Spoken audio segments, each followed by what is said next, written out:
This is the Dull Man's Podcast, the podcast for dull men and women who get excited about dull things.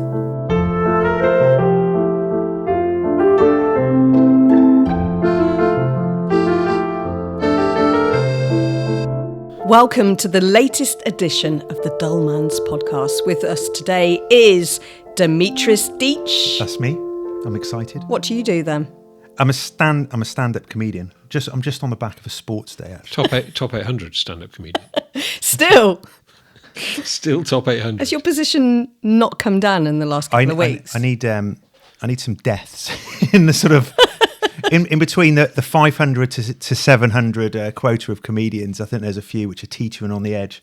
I'm sure that could be arranged. I'm sure it's quite a competitive industry that you work in. Well, you do literally die on. Well, you don't literally die on stage. You have metaphorical. You die on stage sometimes. Yeah, I do.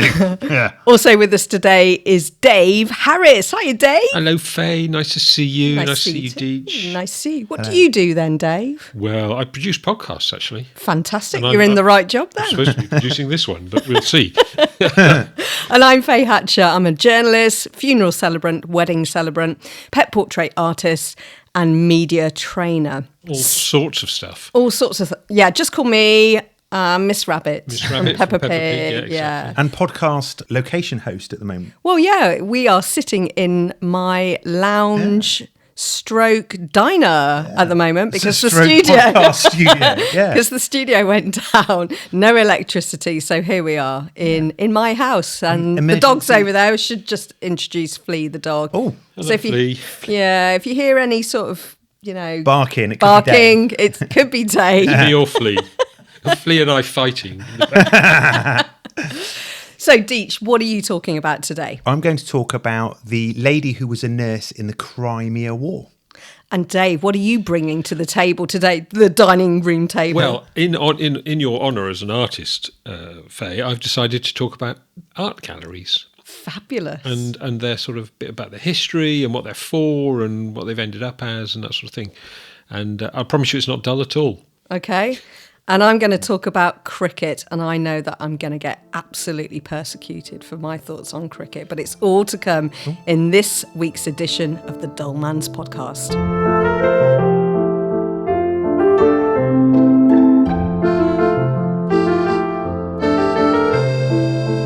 So we love this section of the podcast, and it's when we hear from you, the listener. And Dave, who have we heard from this week? I've got a second-time caller this week, if I can put it that way. Do you remember a couple of weeks ago, Rosie from Devon called in to tell us about non-vegan avocados? Yes. Do you remember that? Is Rosie back? Rosie's back. She correcting herself? She can't stay away. No, she's talking about something different this time, inspired by my discussion of musicals in the last episode. Hello, dull people. Only on this podcast can you say that and mean it as a compliment. I'm pleased. Listening to the podcast the other day and hearing about musicals has triggered a fact that I know from my acting days of the origins of Break a Leg. Yes. The curtains along the sides of the stage and the front are known as legs. So when you wish somebody to break a leg, you're not wishing them harm, you are wishing them to have so many curtain calls, so much rapturous applause that they break a curtain, they break a leg. The mechanism goes because they are so wonderful and fabulous. Yeah. Great fact. It is a good fact, isn't it? I had no idea that the curtains in a theatre, either side of the proscenium arch, were called legs. No, not me. Did you have any? No, not at all. No. It's never happened where I've broken a leg on stage. You've never had a curtain call. What about you? It's an expression I use on stage or going on stage. I always say to my fellow performers, break a leg. Oh, right, you do say it. Okay. I do. Yeah. I do. Do you know what it means? I do now. Yeah, but you didn't. You didn't before. So you've just been using that expression for years. You say it as good luck, but I never say good luck to people because the legend is if you say good luck, you get bad luck. That's like, right. Have you seen The Producers, the show? That's kind of what yeah. the whole thing is about. So I always say to people, break a leg. And it also makes me feel a little bit more theatrical when I say it. And I like to call people darling as well. And how are you spelling that with an H? Yeah, break a leg, darling. So yeah, I always say that to my fellow performers, even if I don't mean it, and I generally don't mean it. And of course, you can't mention the Scottish play, can you? No, you can't mention Macbeth. All these superstitions in theatre, I love it. And not getting paid before a gig. Oh, is that right? I know some performers who are absolutely will stick to that, will not have any payment. So they say, here's 50 quid in advance, they won't take it. That much money. Yeah. Don't tell that's about the Deech. going I'm rate. really jealous. That's for a week's worth of shows. I'm exactly the same when it comes to funerals. I'm so superstitious because I think, well, I haven't worked yet. I haven't earned that money. So I do it afterwards, always afterwards. Yeah, no, I think I generally agree with that. Much as I like to have money up front, but it is nice once you've done the work to do the invoice, and you think, you only get money up front if you're a stripper, Dave. Come on, let's face it. I did. Pants. That's true. Actually, I can from experience, I can tell you that's true. It's bad luck for a stripper to get money in advance, isn't it?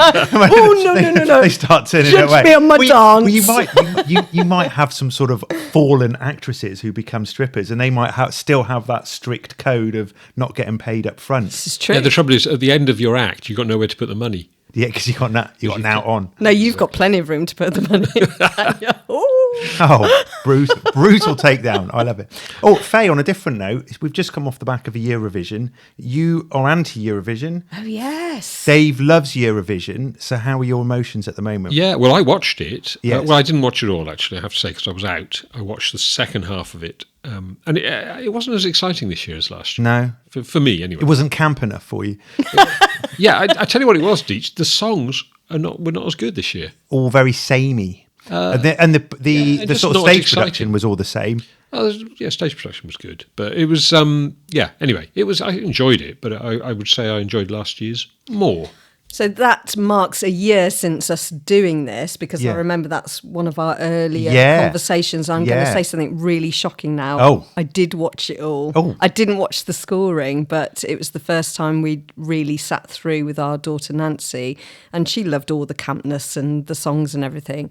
I thought the UK entry was fantastic. Yeah, it was very good, wasn't it? Yeah, they harmonised beautifully, but it just isn't enough. Well, they were musical theatre veterans, aren't they? Well, of course, darling, break a leg. Talking of musical theatre, and I agree with you. I thought it was a good song, but and it did okay on the jury vote, the professional vote, but not so well on the public vote. I think it got 0-1. It was one of two.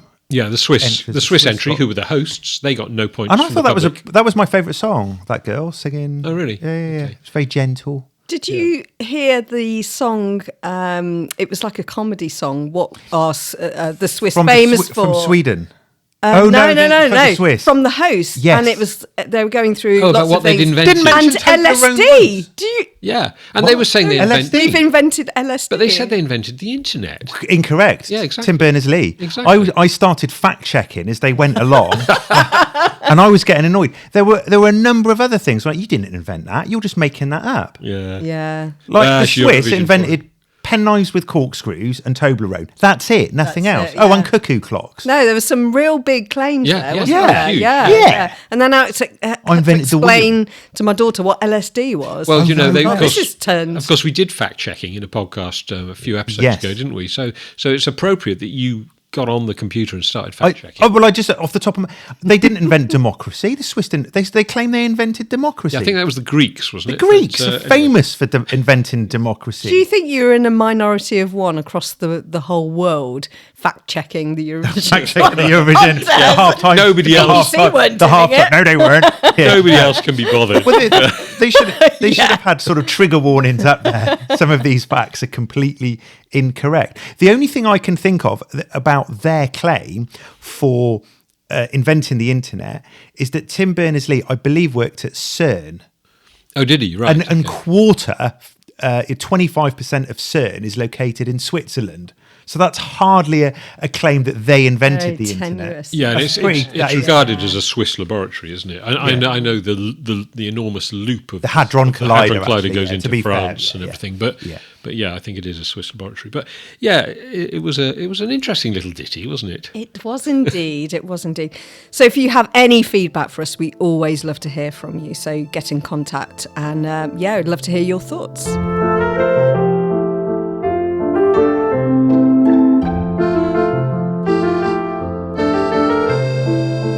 Don't forget, coming up at the end of this episode, we will all be voting for our favourite fact from today's recording.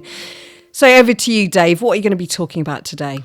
Well, Faye, as I said, this subject really is in honour of you and your artistry. Thank you. Because as Deech has often remarked, you are a remarkable artist. Thank you. You paint Unbelievable. unbelievable. Exactly. We think it's AI, but you know. Did you do that? Artificial insemination. Yes, Deech. So I'm going to do art galleries today because I thought I've always enjoyed an art gallery. All my life, I've wandered into art galleries. I remember because they're free, most of them. But I remember I grew up in Cardiff, in South Wales, and there was a fabulous museum in the middle of Cardiff. It's still there, National Museum of Wales or something like that. And it was free. And I always remember it had a brilliant art collection. I don't know much about art. Certainly didn't then. I don't know much more now. But I enjoyed it. I enjoyed looking at the paintings and looking at things. And then I was really lucky to live in Chicago for a couple of years. And Chicago has several really brilliant galleries. It has a Museum of Modern Art, like New York, but it also has a place called the Art Institute, which is a very grand building, sort of with a domed roof and all that sort of thing. And they've got some amazing paintings in there, some really famous Impressionist paintings and things like that. And I became obsessed about going there. And again, It was free, and I just used to go there a lot and really enjoyed it, and seeing all these great Impressionist paintings that, I didn't even know were outside Europe, but, a lot of them are in the States these days. What famous artists were displaying their work? Well, there's sort of, Renoir and people like that. And who's the pointillist artist? Pizarro? No. No. I think I'm something, because there's a very famous pointillist painting there. Georges Seurat. Seurat, is that how you pronounce it? It was Georges Seurat, and it was a sort of picnic by the river scene. I think it's a very famous painting, and I would urge our listeners and you, Deech, to look up that painting. It was an answer on University Challenge about an artist, and I got it wrong. I think I said Tony Hart, who's the only artist. At least you didn't say the other. Yeah. Who was the famous pointillist artist displayed in the Chicago?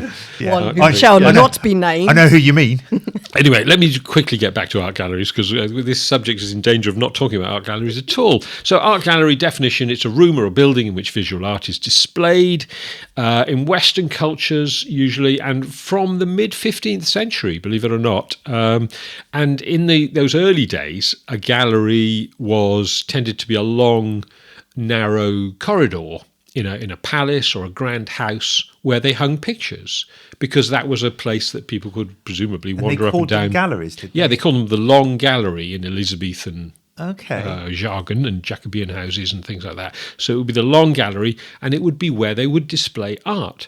And it was displayed in those days as evidence of status and wealth, of course, but also there was religious art as well, and obviously there's loads and loads of religious art throughout history. Yes. And then they're sort of objects of ritual or depiction of narratives, and of course it shows that it might, if you have one of these big paintings in your art gallery, in your Long Gallery, then perhaps it would prove you were very religious and very pious and all that sort of thing. Okay. So that's where the first galleries were really in palaces of the aristocracy, or in churches as well.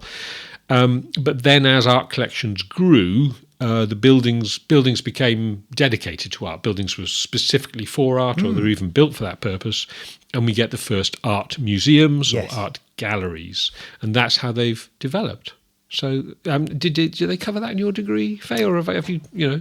I mean, they might have. It was a very long time ago that I studied art history, like a really long time ago.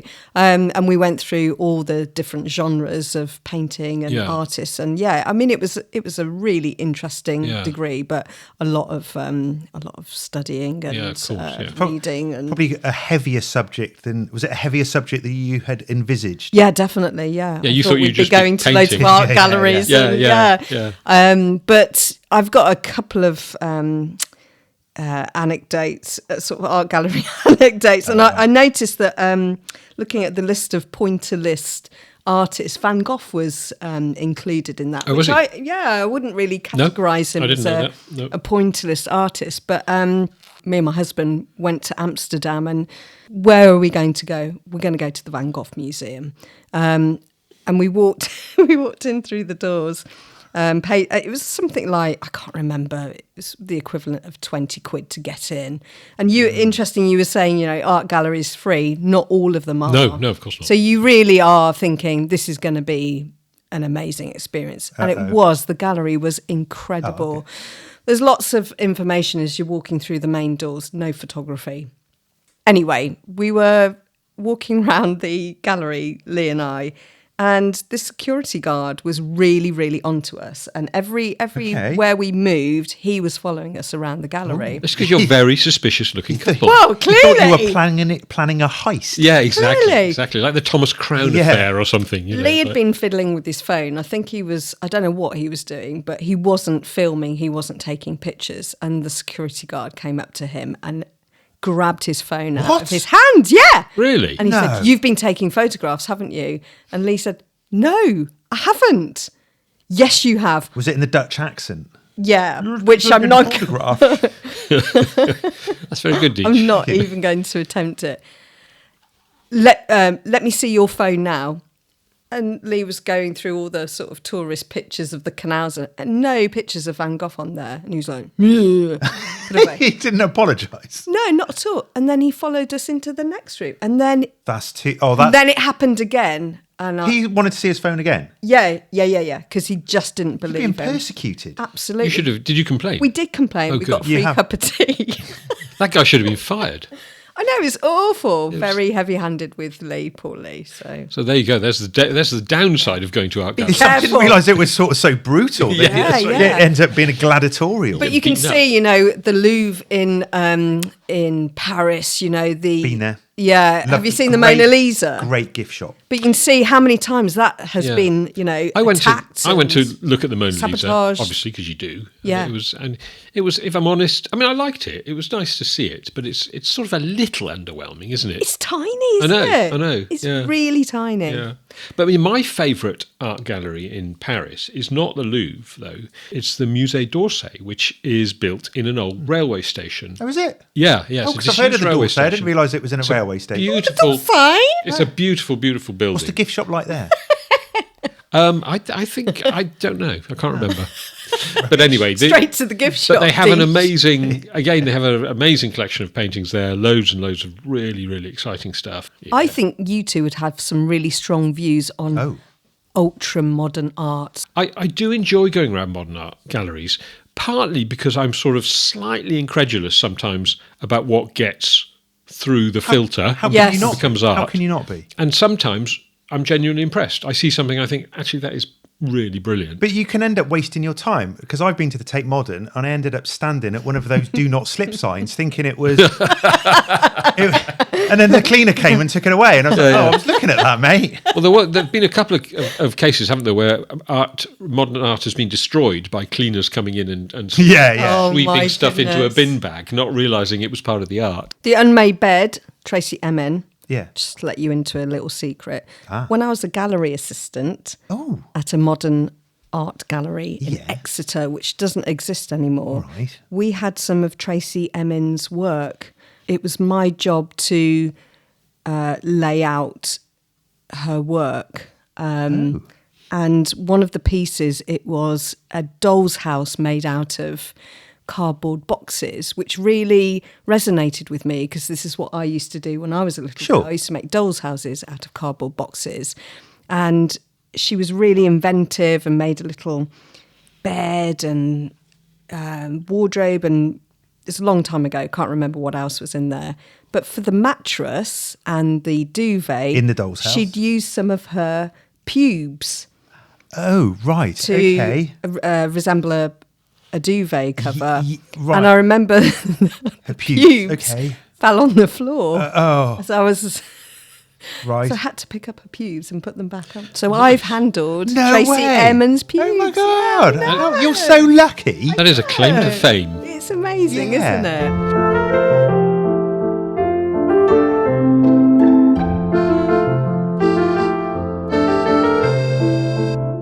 Deech, Yes.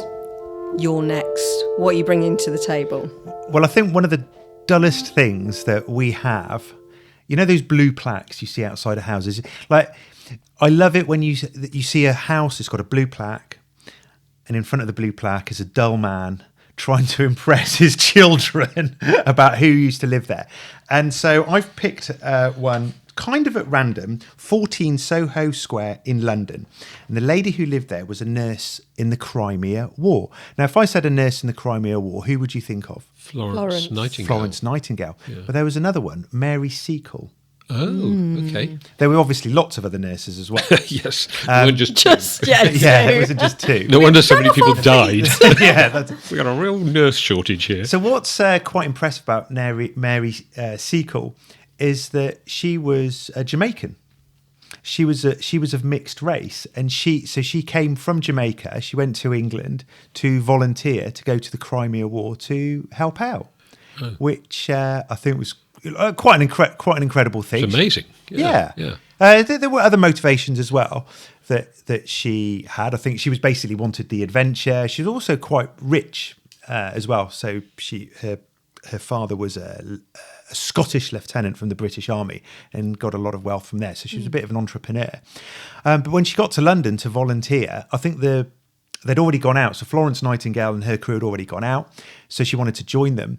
But she was met with resistance. Part of that resistance might have been that she, the crew had already gone, but part of it may have just been plain racism. They had just seen someone who was of mixed race, in their minds then black, and just wouldn't have wanted her to go out. But she managed to fund herself to go out to the Crimean War and help out. That's incredible. Yeah. And did you were standing outside this house recently? Well, I noticed that I was sort of doing research on like blue plaques, and that one came up. And then I remembered her name, Mary Seacole, because my daughter read a book about her at school, which I think is great that they're teaching about heroines at such a young age at schools. Because you're doing a lot of subjects come to this podcast from your daughter's school. Based on my daughter's things. But the thing is that brilliant. I love it. The teaching of children now is way better, way beyond when I was at school, especially at primary school, because the only famous women I learnt about at school were queens. That was it. So there's only two queens, well, three now. Are we talking about drug art? Just need to clarify. Yeah, so there's Titty LeCamp. That was a famous one. I remember Pussy galore. Priscilla, Queen of the Desert. Yeah, I remember learning about Booby Brenda. That's so true. We're walking around a lot of schools over the last sort of few months because our daughter's off to secondary school soon. And it is really, really notable now, the amount of role models from different, subjects, science, maths, and there's pictures all over the walls and these female it's good, isn't it? About heroines. Time. About time. Yeah, well, exactly. It is. It actually annoys me sometimes when people say, there's no role models, there's no female role models for girls. Well, that annoys me because I think female role models can be role models for boys as well, and men. Of course. So that annoys me. But also I'm thinking, if you can't find female role models, that's your fault. You don't have to wait for there to be a female Doctor Who for you to have a female role model. Yeah. They're all out there. They've flown, they've taught, they've sort of scientists. I suppose the point is, Deech, though, that there are far more male role models because traditionally throughout history males have had far more opportunities. So yes, you're right, there are some brilliant women out there from the last few hundred years who've done incredible things and before that. Yes. But there are just, in proportion to men, it's still a small number. Yeah, and I mean, you're right, and it's great that we do big them up, and we absolutely should, and the more we do that, the better. So I think your nurse is a fantastic example of that. Yeah, and also because she was of mixed race as well. That's also, she would have had to fight even harder for that. Not just a woman, but fighting racism, as you say. And my hats off to her. Well, she met Florence Nightingale, and there's a few things recently. They've sort of said that Florence Nightingale was sort of rude to her or even like racist towards her. But so Mary Seacole wrote a memoir as well. She was also the first black woman to write an autobiography in Britain. But in her memoir, she sort of says that she met Florence Nightingale, who's like perfectly polite to her. And as part of reading this, I learned a little bit more than I knew about the Crimean War, which sounded brutal, by the way. It sounded brutal. Let me read this passage out about the Crimean War. Many thousands of troops from all the countries involved were drafted to the area. Disease broke out almost immediately. Hundreds perished, mostly from cholera. Hundreds more would die waiting to be shipped out or before the voyage. Yeah, it's incredible, isn't it? I mean, They died before they even got on the boat. I mean, you go. It's bad enough having to fight for your country, but then you go and die of cholera. I mean, it's awful, isn't it? Yeah, it's not the nicest way to roll off the mortal coil, is it? No, exactly. But the other interesting thing, so the first thing that Mary Seacole did, as well as being a nurse on the battlefield, she gave tea and wine and sandwiches to the spectators. So there were spectators to battles there. Oh my goodness. It's nuts, isn't it? That's really bizarre. Come on, Tommy. Did she have one of those things like they have at a cinema with the ice creams in? That's like dark tourism, isn't it? It really is, yeah. Let's go watch a war. Brilliant. Dark tourism. That is exactly what it is. If anybody survived the cholera, hopefully we'll see them getting shot. Yay. So what happened to her in the end? So after the war, she went back to Britain, and she set up a canteen at Aldershot, which is the army base where people would come down. It's still the main centre for the British Army, but she went bankrupt. But there was almost like a crowdfunding thing to help her. So she actually had a bit of fame at the time, and she was very well respected at the time. So there was like a whip round, if you like, to get her out of bankruptcy, which she did manage to do. She got out of bankruptcy, and researchers recently found that Florence Nightingale actually donated money towards her. Nice. Sort of secretly. Or, well, a lot of the donations wouldn't have been known because you wouldn't have had the Facebook share a page. Yeah. I've just donated to Mary Seacole's bankruptcy fund. Just giving. Yeah. Do you want to remain anonymous? Or, oh no, I want to put my name on so I look great. yeah, exactly. But it was, I think, in Florence Nightingale's sister's house, they uncovered some sort of correspondence which showed that she'd donated. Incredible story. And she wrote her memoirs, The Adventures of Mary Seacole. Quite an incredible lady. Amazing.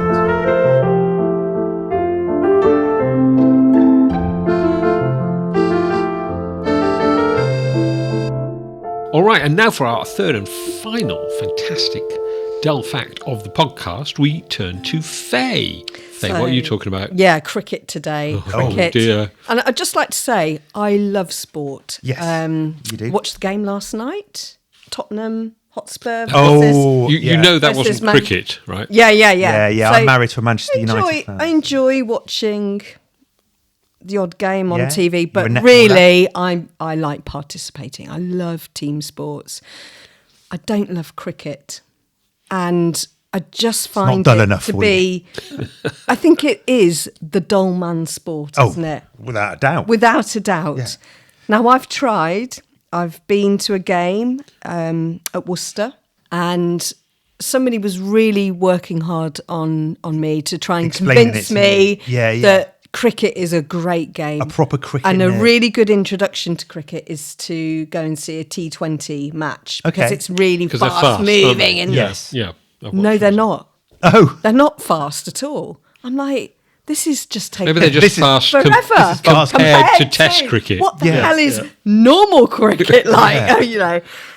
So yeah, I'm not a big fan at all. I can see why people get absolutely blottoed at cricket games. Just yeah. like it The English Barmy remotely Army. interesting. I can hear the feedback now. I can hear people scribbling with their fountain pens on their vellum paper. Is it because I've never been introduced to the game of cricket, as in to play it? I've played it on the beach, you know. Oh, you're halfway there. Yeah, halfway there. But it just goes on for hours, doesn't it? And days. And look at the Ashes. You think it's over? No, that was just like the first set or whatever. And then it goes from England to Australia and back Test again. match, then innings. Then you have innings. And it just, I mean, it's a game that never bloody Well, ends. my friend Jeff Norcott, a very good comedian. Oh, Jeff? Yeah. I don't know him. Yeah, Jeff Norcott. He said the thing is with sport and cricket, like football, he says sport can often be a way of getting away from your other half. Football lasts 90 minutes. Cricket, 5 days. So you reckon that's the root of Yeah. why It's like they've invented a game. It lasted for an hour, a couple of hours. I thought we need to get this longer. Then they got it to half a day. Then we're like, well, okay, so there's lunch. Let's put lunch in between. Then they have a tea break, and it's like, hold on, we've got this to a day. Can we get this longer? They got it to 5 days because we got to 5 days and it was a draw.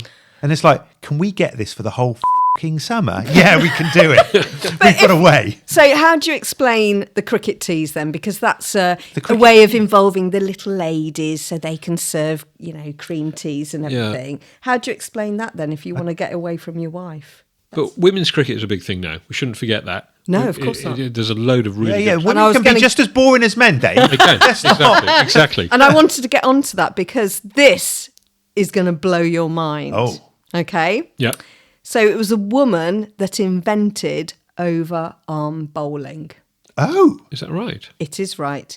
The popular story claims that this revolutionised bowling action came about when Christina Wills, sister of Kent cricketer John Wills, was bowling at him in their garden and not being able to bowl underarm due to her voluminous skirts, because they had lots of hoops and everything, which were the fashion at the time. Yeah. She suddenly raised her arm higher than usual and, whoa, overarm bowling was born. She's raised her arm higher than usual. Yeah.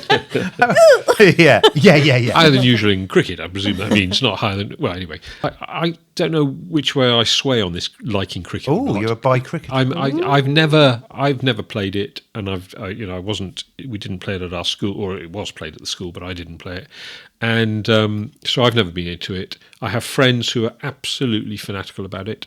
Sarah Steele of this parish is one of those friends. She loves cricket. The Ashes. Yeah, she does. Loves cricket. Yeah, she pulled me up when I said something about cricket in an episode. She said her dad got her into that. Yeah, I think so. Yeah, and so I have a lot of friends who absolutely love it. So I'm reluctant to slag it off because clearly for many people it's an absolute passion and they love it. But where's the excitement? I don't understand. Where is the excitement? I think we are destined never to understand that. There is. Well, you get those people do understand it and they love it, and we don't.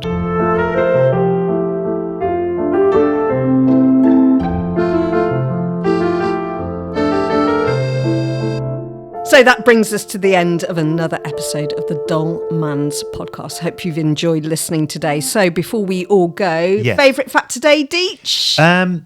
Well, I'm torn between two. I loved the overarm bowling. Thank you. That was that mine. you did. So do you know what? I'm going to vote for that one. She's happy about that. The overarm bowling, because which was quite possibly a man wearing a big skirt. Let's face it.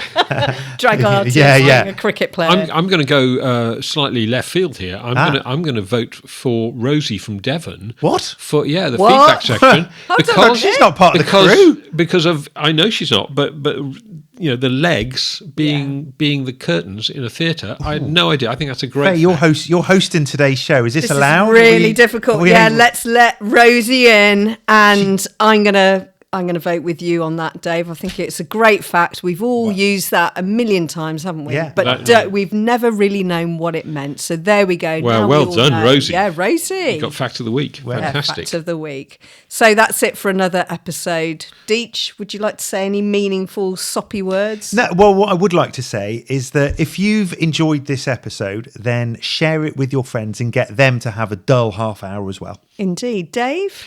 Yeah, exactly. Same as Deech. That's how we survive, by getting new listeners. So please, if you enjoy this, please share it with as many people as you can. Thank you very much. Thanks for listening. See you next time.